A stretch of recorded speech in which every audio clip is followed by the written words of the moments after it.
The Beyond Business podcast. This is a really special conversation today with my good friend, Dale Pierce. He has 34 years of professional ministry experience, but as he says, he always cares about loving people and meeting them where they're at and serving them. And so we're actually talking about this new adventure in the past year for him of stepping into the gap and serving businesses and business owners in a way that's maybe been neglected. So tune in, you're not going to want to miss it.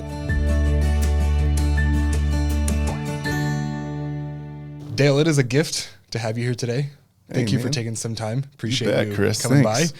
I'm excited for this topic. I think it's something that is happening in the business world, but maybe isn't very front of mind or as well known. So, as I said in the intro, you're jumping into a new adventure. Would you talk about what this looks like as you're stepping into a company care officer, and then we'll get into the specifics and how that works? Yeah, I appreciate that. It's great being with you, Chris. Love this podcast. Love the group of people that this is going to go to.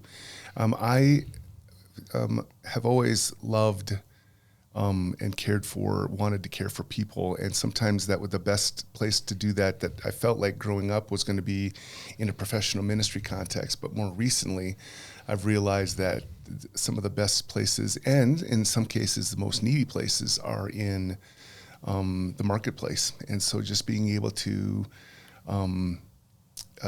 take a risk, step out of that after 34 years, that previous way of doing care and concern for people, and stepping into a new realm of that has really been fulfilling and life-giving. I've loved it. It's been it's actually this week, it'll be a year. So, wow.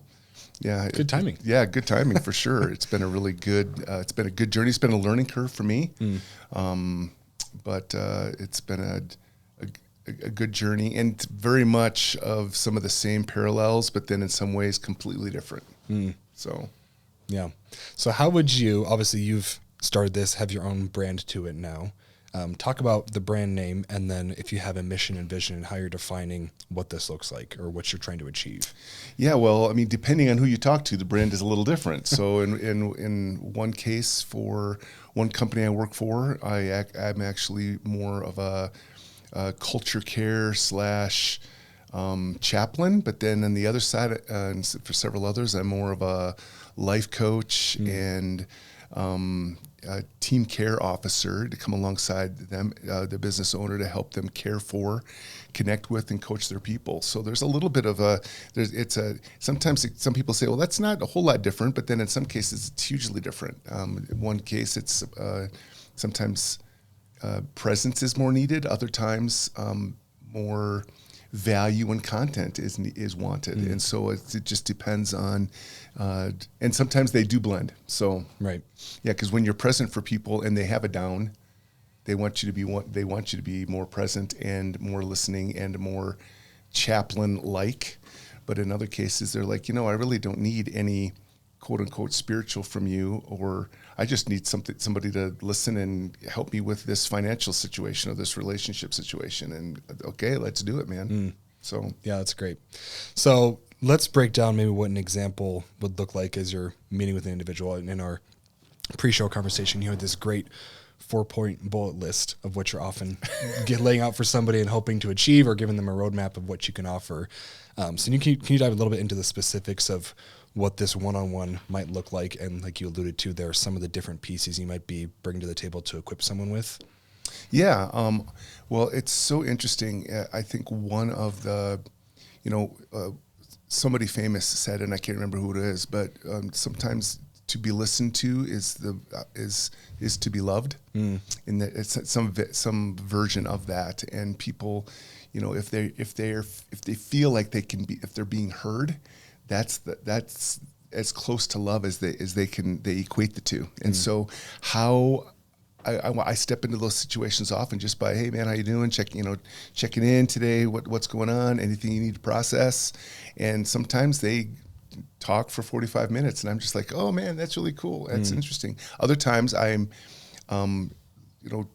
listening and saying, okay, is there a piece of encouragement or coaching that they need specifically? And then I ask them, so if we talked today about your finances, would that be helpful? Or if we talked today about your relationships, would that be helpful? Or if we talk today about your stress level and ways to deal with your anxiety, would that be helpful? And so we kind of can tap on that depending on how their conversation and sharing goes. Does that answer your question? Yeah, absolutely. And I think there was, like I was saying, there was like 4 little bullet points you had mentioned of actions or maybe verbs. Do you remember what you had said?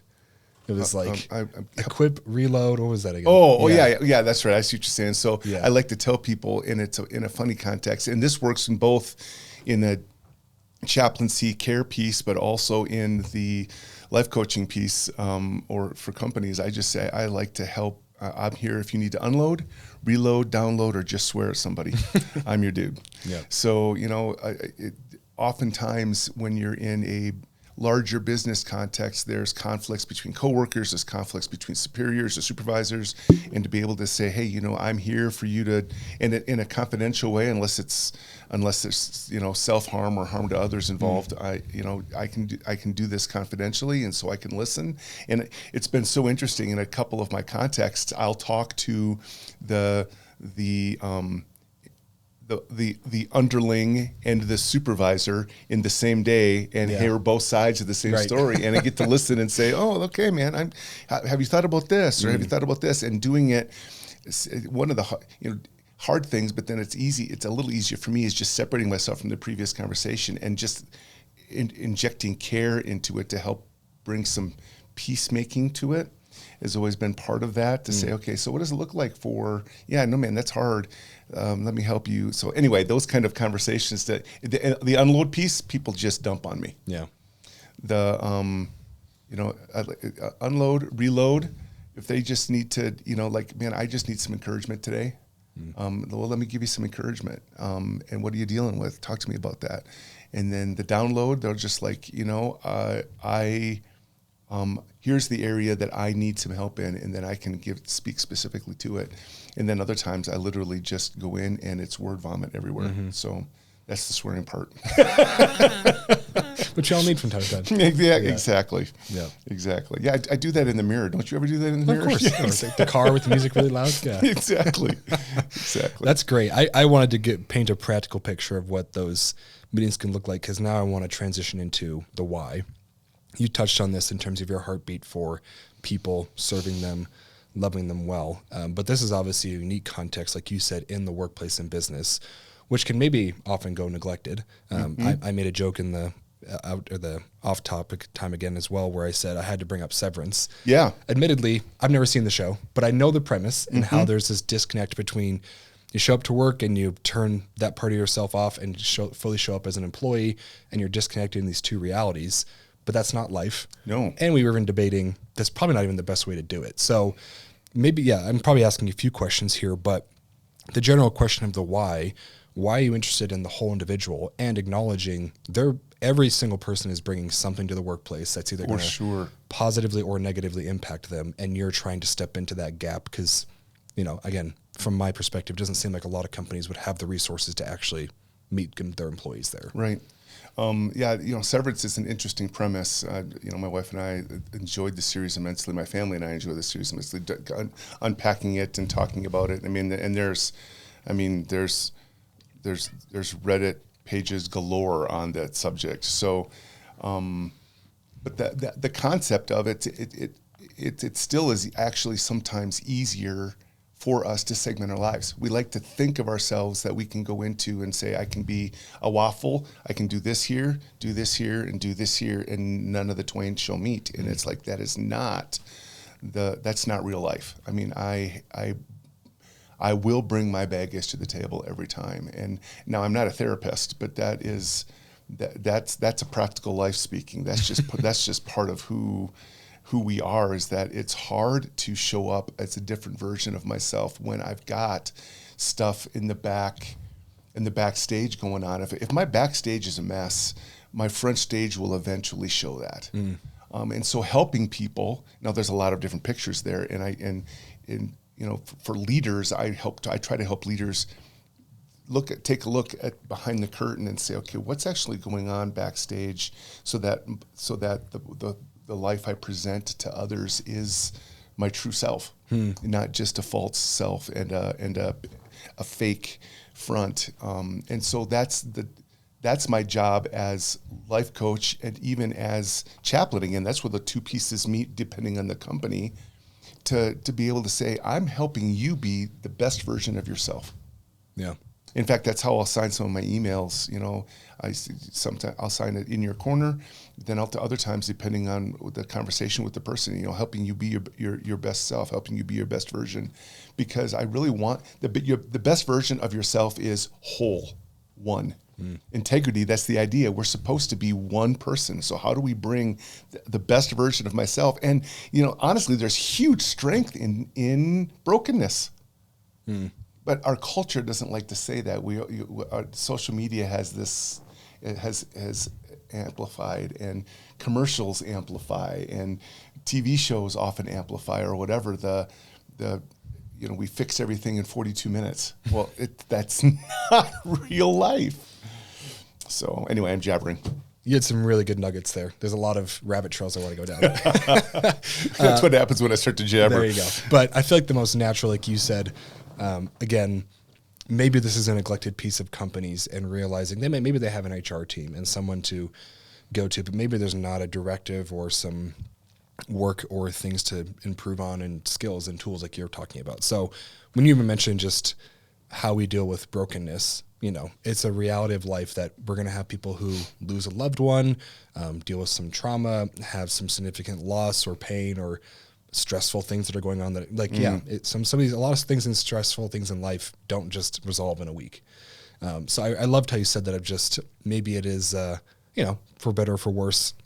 In America, obviously, we're heavily driven by success and image, which has obviously gotten us in certain places, but I think left some holes. So when you say brokenness takes time, what do you think that looks like in the business context, where we're not trying to say you can't show up as your whole self, and yet, also there's a job to do? Where do you feel like that, maybe not even as the business owner, but when you say brokenness takes time, how do you think this team care officer service or skill set is helping resolve that for somebody? Does that make sense? Yeah, totally. I mean, I think it gives them a neutral place to process. Because sometimes if I'm sharing my brokenness with my boss, or if I'm sharing it with my coworkers, sometimes it may not be as safe a place. If my boss hears some of the stuff that might be going on, or HR hears some of the stuff that might be going on, I might not have a job next week. But some of the stuff sometimes going on in my heart is I just need to have a place to process and deal with the small T stuff before it becomes big T. And that's where a person like myself can come into play, where I can listen to some of that small T stuff that we're all dealing with on a regular basis. And I like to say that when we're whole people, it means that it's a spiritual / emotional / mental part of us. Bring that all together. We need a place to help that be stronger. And our culture doesn't have a lot of, there's no mental health gym down the street. There's physical health stuff all the time, and our culture is starting to bring some of that to the surface because we're seeing some of those difficulties.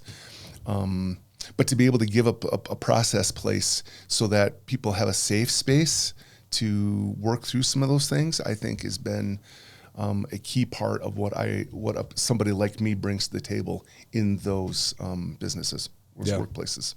Yeah, that's great. That's very well said. And I think you're setting me up well for some of these follow-up questions. But as we're working on the whole self, again, meeting someone where they're at, not expecting an immediate overnight change, but at least giving them the space and the tools to bring these things to the table. Like you said, maybe it is a larger piece of stress or family trauma, or it might just be, a small thing of, hey, I'm trying to grow this leadership skill. You're meeting people in that gap.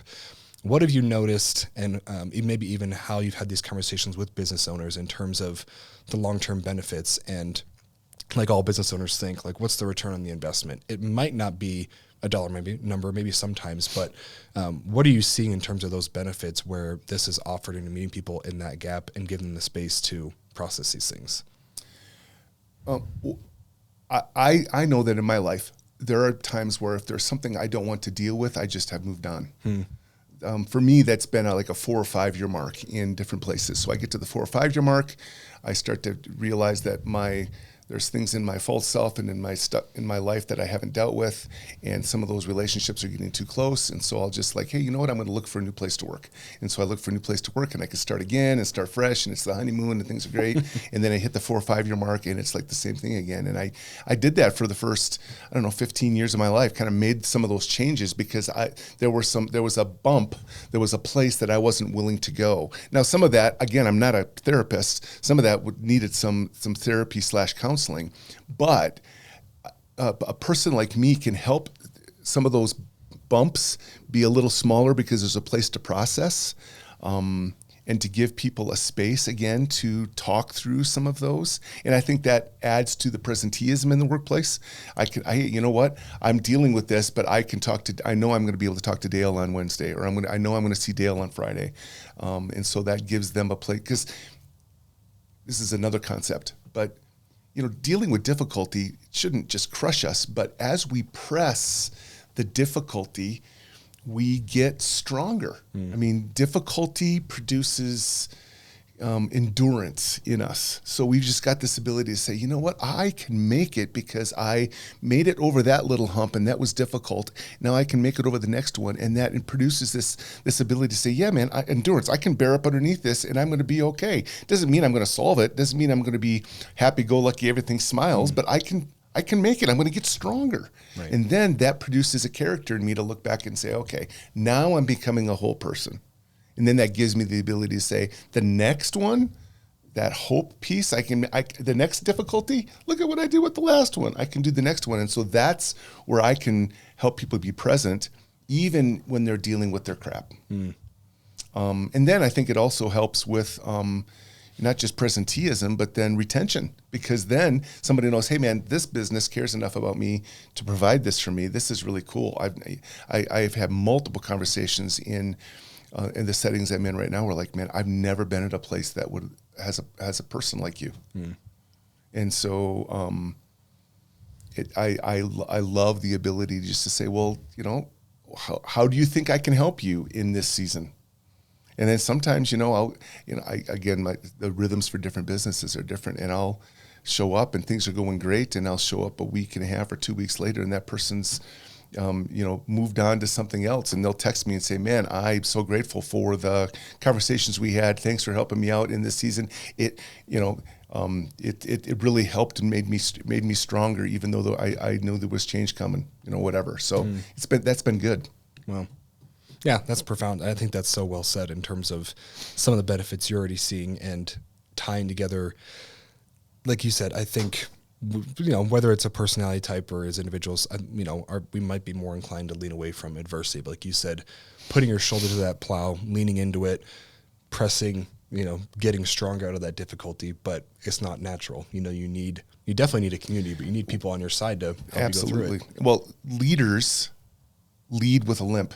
Every good leader has something in their life that they can look back at and say, man, this is the difficulty that I was able to overcome with help and encouragement and others to come alongside. And, that every good leader leads with a limp. You can ask anybody over 45 or 50 that's willing to be honest about their life will say, and then obviously younger leaders would say the same thing, that are willing to be honest.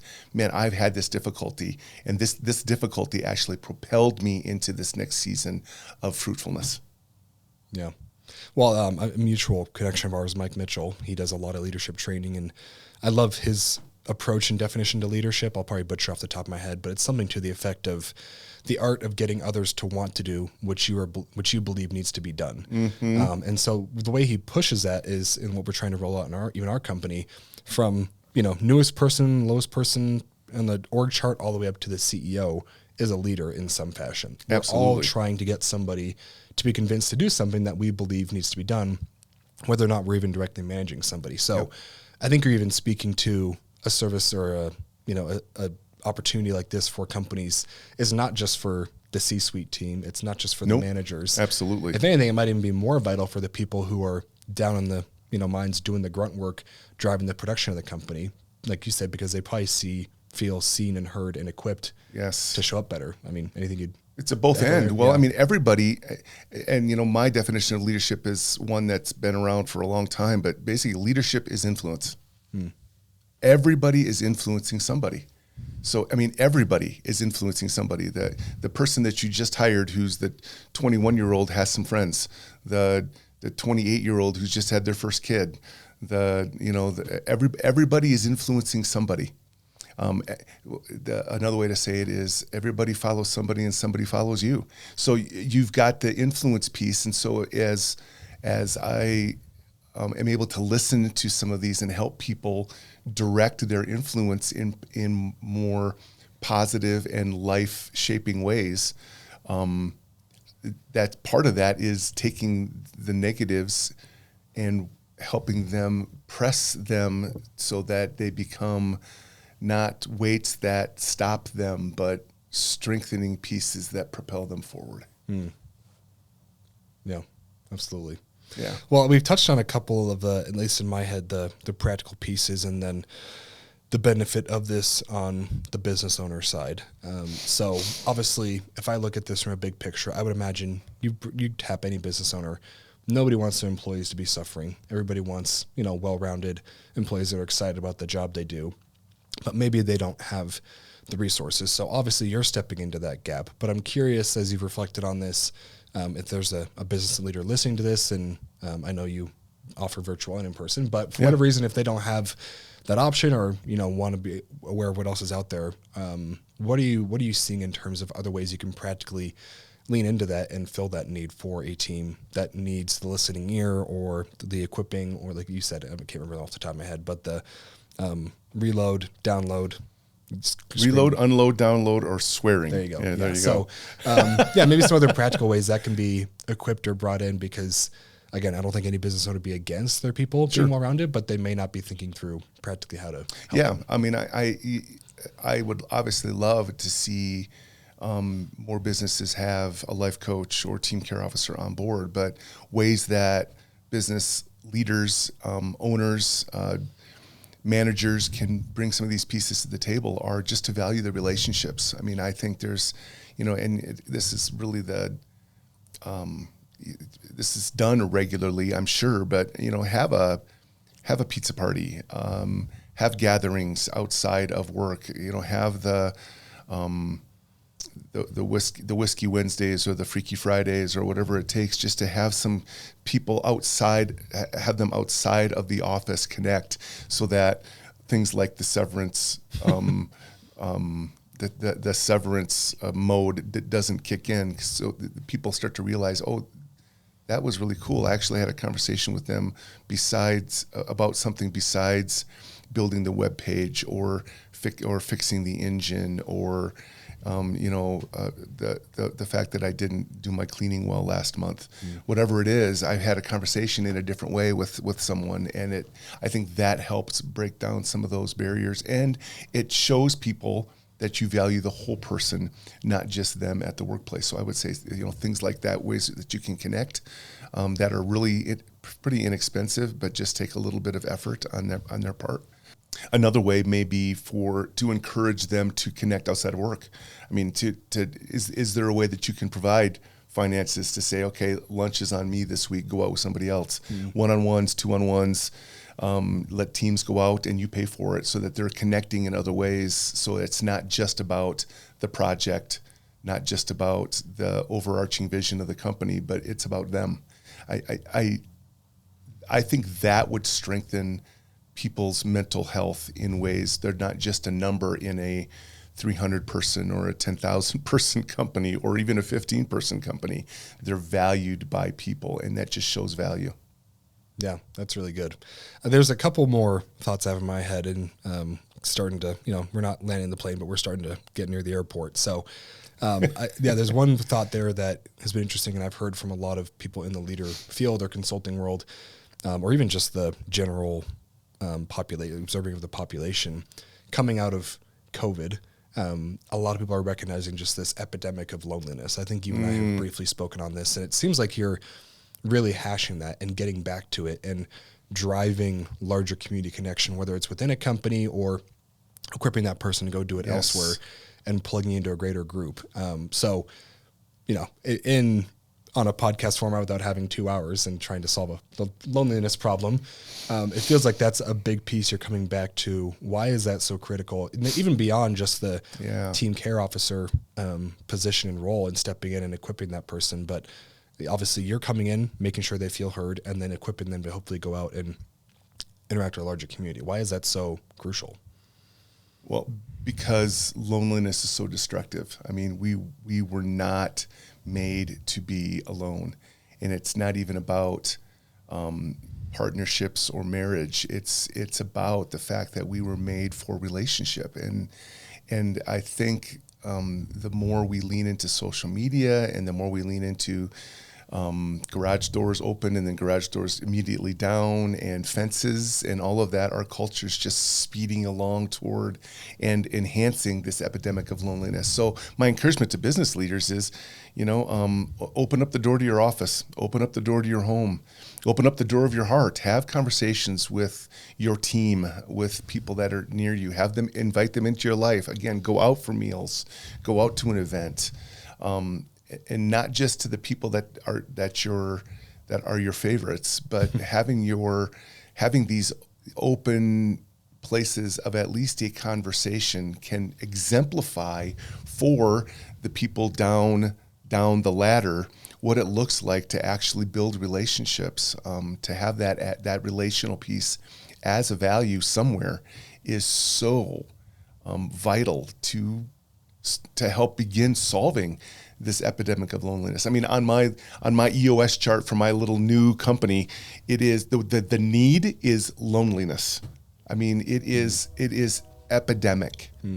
Because I even sense this, I see and feel the siren cry in my own life. Moving from a place of being somewhere for 15 years and moving to a new location. I've got some friends, but then it's like, it's easy to not be intentional or purposeful about the relationships that are important in your life.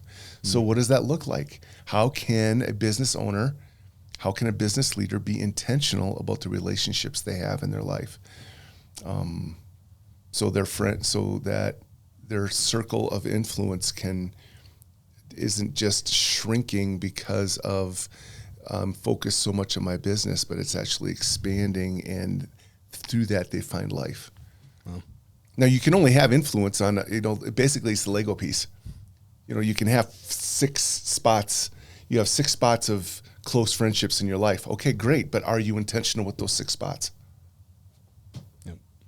Yeah. So well said. I mean, there's so much there to dive into further, and for sure. I just love the passion behind it. So maybe there's a part 2 coming up. Okay. I'll take it. Yeah. Maybe one other question and thought I had just in practically is, I've been meeting with you and leaning into this for, almost I think more than a year now. For sure, more than a year, yeah. And like you said, pushing into relationships, obviously there's inherent risk there. Relationships are going to have conflict and issues and things to navigate. And so one of the greatest benefits I've seen from our relationship, and even outside of just the culture care officer piece, but on that particular side, is just navigating conflict and having hard conversations. And like you said, I think not coming in when there's like this initial spark and the conflict happens and you're upset about it, and not just jumping around with emotions, but I think always bringing me back and kind of posturing how I'm approaching this conversation and the why behind it and what I'm hoping to achieve. So might be a little too broad, because obviously I'm thinking of a few examples in my head, but as you're encouraging people and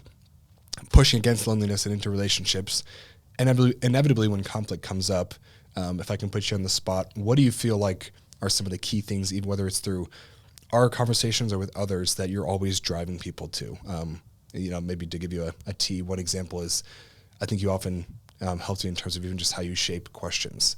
It may not be a why, but I believe you said it's leading with a what. Does that ring a bell? And maybe practically what that looks like? Yeah. It begins with, I think it just begins with listening.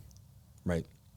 I mean, the ability to ask a question, good questions are really difficult, by the way. There's some great resources out there. A lot of good coaching, Bob Beal, Keith Webb, a lot of great coaching people who have weekly emails where I can just hear some questions that would help dive deeper.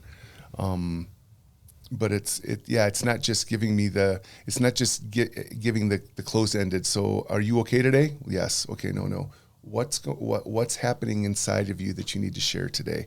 Why is that so important to you? So it's both. Sometimes it's both the why and the what, but it's the ability to ask the question and then. No, I know that's not, podcast best, but ask the question and then pause. And as a leader, ask the question and then be willing to pause for 10 to 15 seconds, and then wait. And then being able to, and this is the hard part for me still, listening is not listening so that I can know what to answer next. It's actually just listening.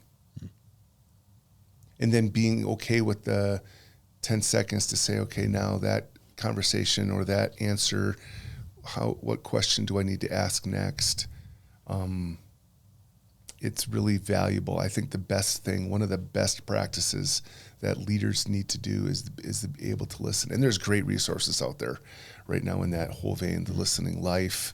You can, the ability to ask questions and then listen to the answer, and really not to listen to what's going on in the person's life behind the answer is really good.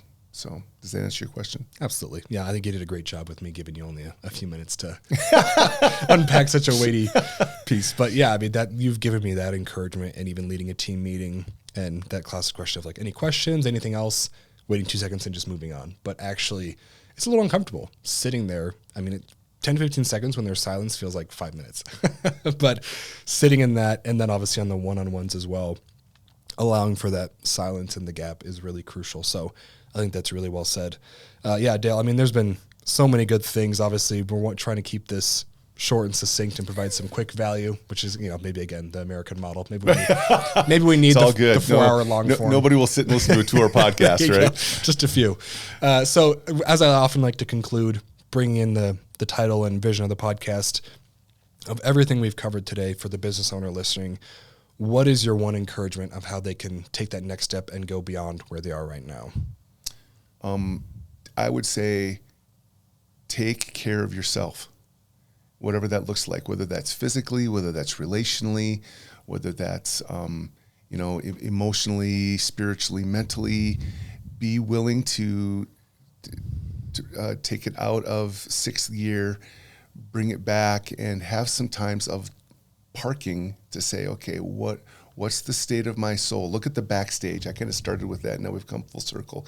As a leader, as a business owner, take the time to look at the backstage and say, okay, what is going on? How can I be a better version of myself and bring my whole self to the plate and not segregate myself off? That would be my one encouragement to every listener today. Fantastic. Well, again, this has been really rich. I appreciate your wisdom and insight, and hopefully some things that can be of value to business owners listening. So thank you for coming in today. Thanks, Chris. Appreciate the opportunity.